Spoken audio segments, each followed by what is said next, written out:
Как да привлечем добро здраве за някой друг? Може би сте чували за закона на привличането и как можете да проявите всичко, което поискате с него. Обикновено желанията, които проявявате, са за вас самите, за вашето щастие, комфорт и удоволствие. Може да сте естествено любопитни да разберете дали можете да проявите добри неща и за другите. Простият отговор е да. Вие можете да направите това. Мисълта създава реалността. Мисълта влияе както на вас, така и на другите около вас. Вие можете да проявите неща в живота на другите, ако те също ги приветстват и ги искат. Законът за привличането работи на принципа подобното привлича подобно. Това означава, че можете да привлечете всичко, което пожелаете, с положителни мисли и целенасочени действия. За да привлечете желанието си, трябва да повишите своята вибрационна енергия, за да съответства на тази на вашето желание. Този процес е известен като проявление. Проявлението на добро здраве включва промяна на вашето мислене относно вашата гледна точка. Необходимо е да имате търпение и решителност, за да успеете да демонстрирате добро здраве. Целта, която си поставяте за вашето проявление, е нещо, което искате дълбоко и често много силно. Когато искате да подобрите живота на любим човек, сте готови да положите усилия и да издържите трудностите на процеса на проявление. Ако човекът е съобразен с целта, която сте си поставили за него, можете да работите от негово име и да го направите за него. Въпреки че трябва да сте сигурни, че желанието ви за определен човек е в съответствие с това, което той иска за себе си, вие също трябва да пазите в тайна факта, че проявявате физическо изцеление за него. Причината за това е проста. Има много нюанси на негативност, които може да влязат в действие, когато решите да направите нещо за друг човек. Дори да нямате скрити мотиви и намеренията ви да са чисти. Имайте предвид това, когато следвате стъпките, за да проявите изцеление и здраве за любим човек. Вярвайте в силата на Вселената. Трябва да имате доверие в Вселената. Разбира се, добре е и ако този човек повярва, че Вселената работи, за да направи живота му по-добър. Често виждате, че хората губят надежда и се обръщат към отчаянието, мислейки, че няма изход от положението им. Без това чувство на вяра и надежда, опитът ви за проявление може да не успее.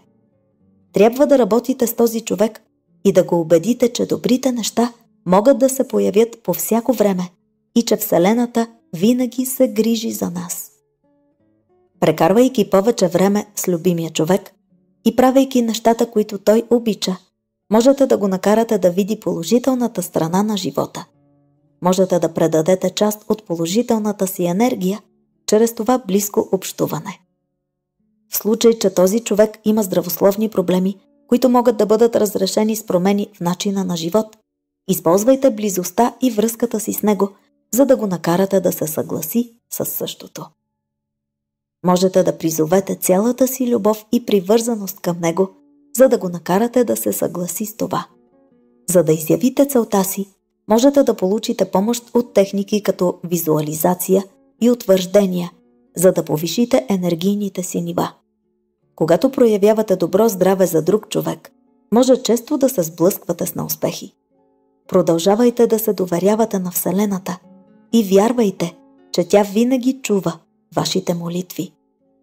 Научете се да се отпускате и да приемате нещата спокойно. Поддържайте фокуса си, без да сте обсебени от него. Мисълта има силата да излекува и да донесе добро здраве на вас и на любим човек. Затова използвайте тази възможност по най-добрия начин.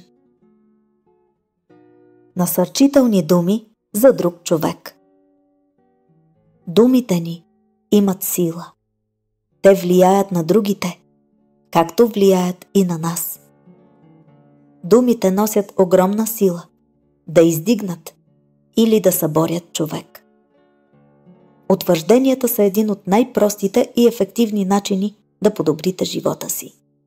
Как можете да използвате утвържденията, за да окажете положително въздействие върху живота на другите? Има два метода, които може да опитате. Първият е директният подход. Казвате положителни, вдъхновяващи думи на въпросния човек. Вторият метод е малко по-труден и сложен. Можете да утвърждавате от името на друг човек, когато знаете, че той има остра нужда от нещо. Тук трябва да запомните, че можете да помогнете само на човек, който иска вашата помощ, или поне иска да си помогне.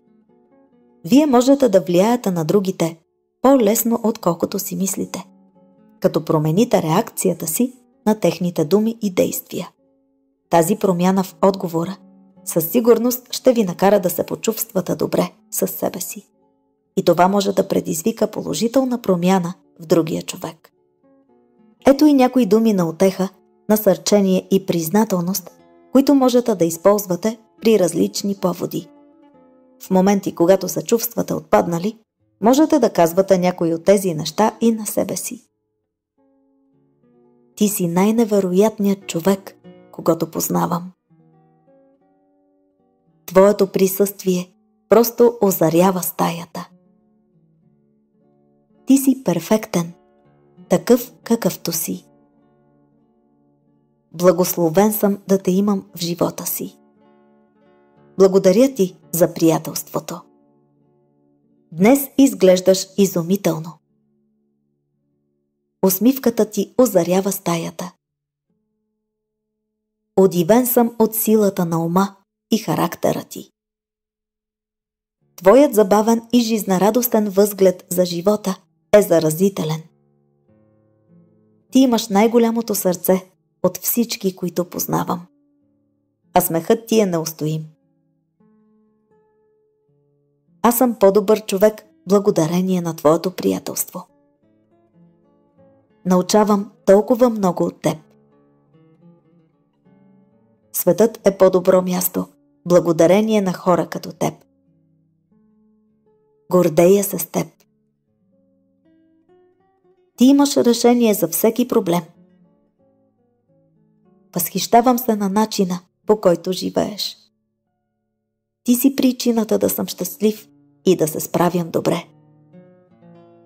Ти имаш страхотен дар да успокояваш другите и да ги караш да се чувстват комфортно. Ценя времето ни заедно. Ти си истински приятел и аз съм благодарен за твоето приятелство. Винаги си бил до мен. Сега аз съм тук, за да ти помогна да преминеш през това. Ти имаш златно сърце.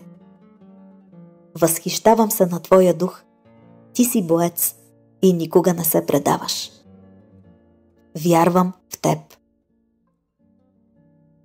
Осъзнаването, че сте обичан, ценен и уважаван, може да промени света ви.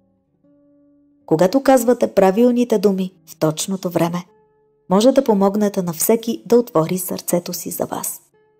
Насърчаващите утвърдителни думи ви предлагат директен достъп до сърцата на другите. Чрез тези прости думи можете да предадете своята любов и подкрепа на любимите си хора в труден момент.